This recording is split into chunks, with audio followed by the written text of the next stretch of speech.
Who is back? Back again. Who is back? Tell your friends. Hello there, everybody, boys and girls, ladies and gentlemen.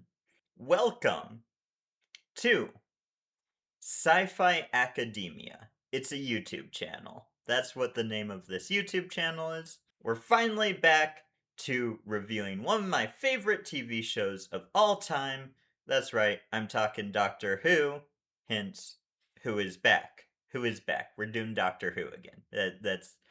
But also it's an Eminem song. See, it's a little bit I did. We're jumping in. This is David Tennant's second episode. We did his Christmas special. This is one of my favorite episodes. I believe this episode is called New Earth. I know this episode very well. It's one of the episodes I've seen the most. We'll jump into it. We'll see what I have to say. Hopefully some fun insight. New Earth, I think, is the episode. I should check that. Yeah, we're having fun here. We're having fun. We're ready to rock and roll. Yep, New Earth. New Earth's the episode. So, 3, 2, 1, let's go.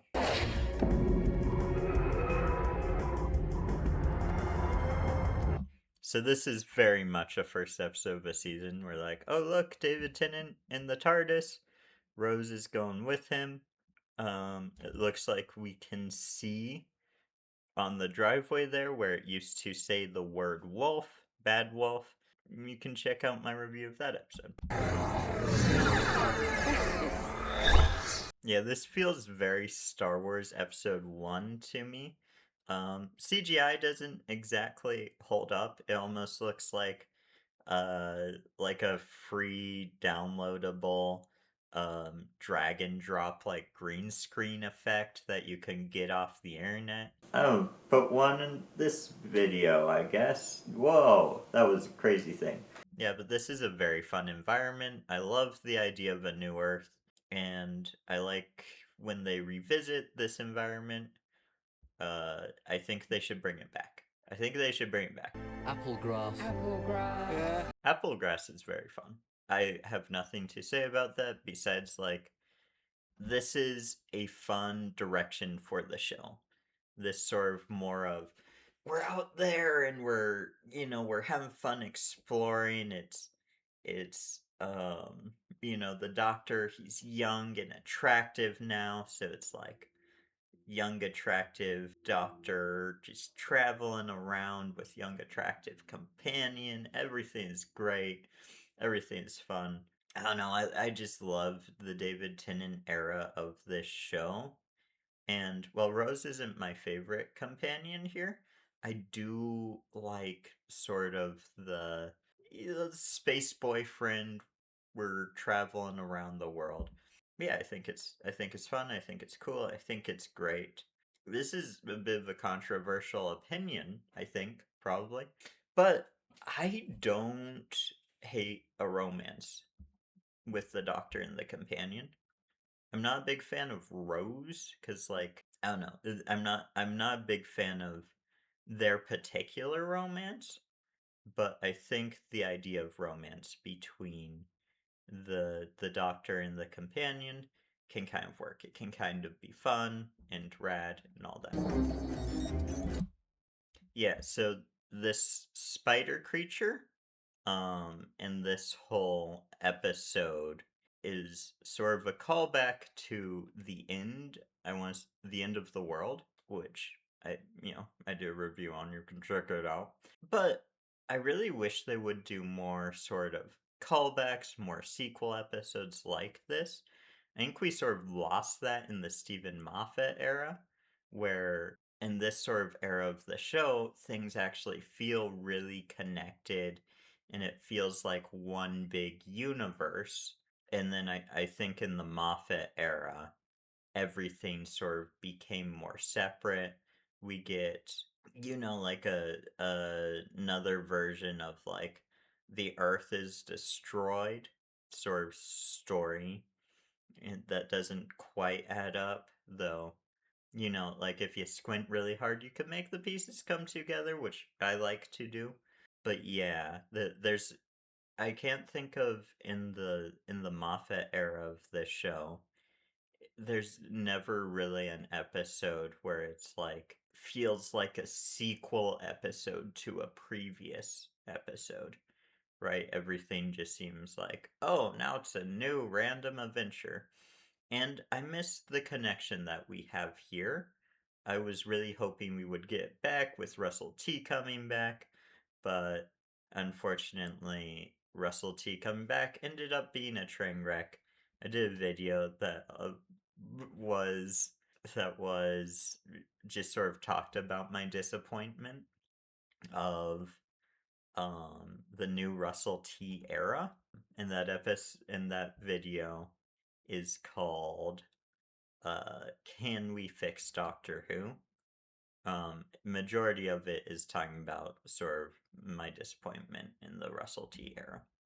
So you can check that one out too.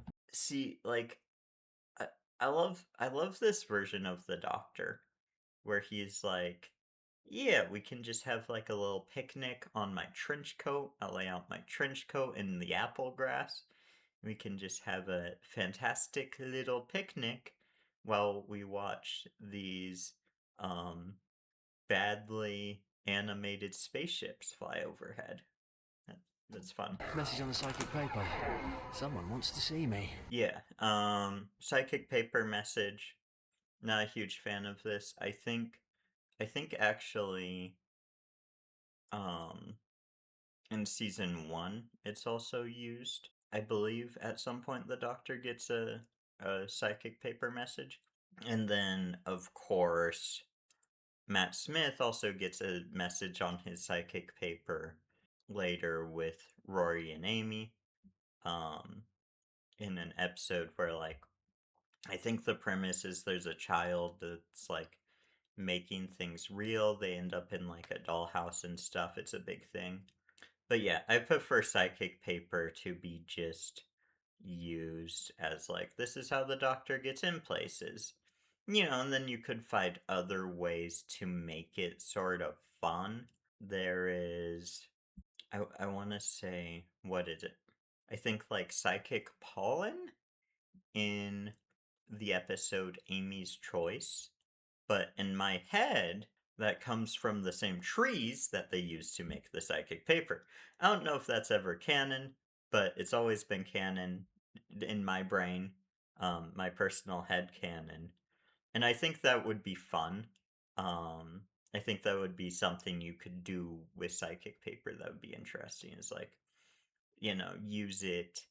You know, um, I love I love when like there's certain limitations on things, and then people uh are like, okay, here's the rule of that thing. So in theory, it could be used like this. That's my favorite thing in storytelling, where they lay out the rules and then they're like, here's how it works. It's like in I want to say Portal 2 when they tell you about the Earth rock is what you use the portal gun on, and then you end up putting a portal on the moon itself. Like I really like that. I really like the sort of like foreshadow and play with the rule there. And I really like that when they do it in Doctor Who. I wish they would do it more. So anyway, psychic paper, fun. They're gonna go to this hospital. Let's keep watching. So that elevator shot we see all over um this era of the show. We first see it in the episode Rose. That's the very first episode. Uh, these might just be the 2 episodes we actually see it. I'm not quite sure about that. But yeah, it's here in this. It's in Rose. I think it's in Rose twice. Once reversed going up. But anyway. So apparently, the story goes they didn't tell Billie Piper that they were going to do that. So her reaction there is Billie Piper's genuine reaction, which is kind of fun. I don't think I would do that kind of thing was I making a movie. As fun as it is to be like, oh, this is the actual reaction. Um, you know, it also it also seems a little rude. But yeah, this is just a fun bit of trivia about this episode. I think I found him. The Face of Bo. The Face of Bo, so much fun. He looks like a beholder from Dungeons and Dragons. I don't know if that's intentional or not. It kind of seems intentional. I don't know. Maybe it's not. Maybe it's not. I know that Dungeons and Dragons hasn't always been as popular in the UK as it is here in America, but he really looks like a beholder. Um, and of course, the face of Bo ends up being Captain Jack.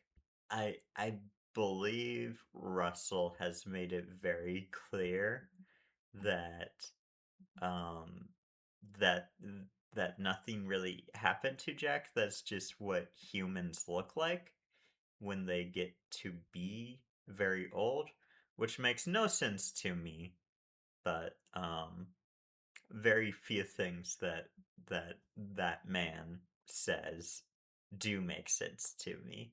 So yeah, my head canon is that the face of Bo, something happened to Jack to make him look like that. The face of Bo is dying. Of what? Old age. Look at that. I wonder like what exactly this was.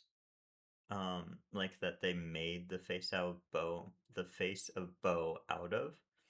Um, if it was like animatronic or like a puppet of sorts. Nonetheless, it looks incredible, and I want more of this in current Doctor Who. I want more weird aliens, right? More Star Wars esque. I feel like Doctor Who is best when like it's one part Star Wars, one part Star Trek, sort of keeping its one foot in both worlds with just like a sprinkle of fantasy in there, just like a tiny bit of Lord of the Rings in there as well. Yeah, but this feels very Star Wars and I love it. I love this. Although that's impossible. Oh, I don't know. I like impossible. That's a great line from the Doctor, and David Tennant is very good with like delivering delivering a line with like a little bit of a tongue in cheek, a little bit of smugness as the character. And I like the idea that he likes a mystery. He likes impossible. He likes exciting things. He likes adventure. And we get that with Christopher Eccleston. We get that with Matt Smith. Really just from I think Christopher Eccleston onwards, the Doctor just has a love for adventure, and it's so fun. Yeah, and man, I can't help but think watching these episodes, New Who, like the Disney Plus era of Doctor Who, went so wrong.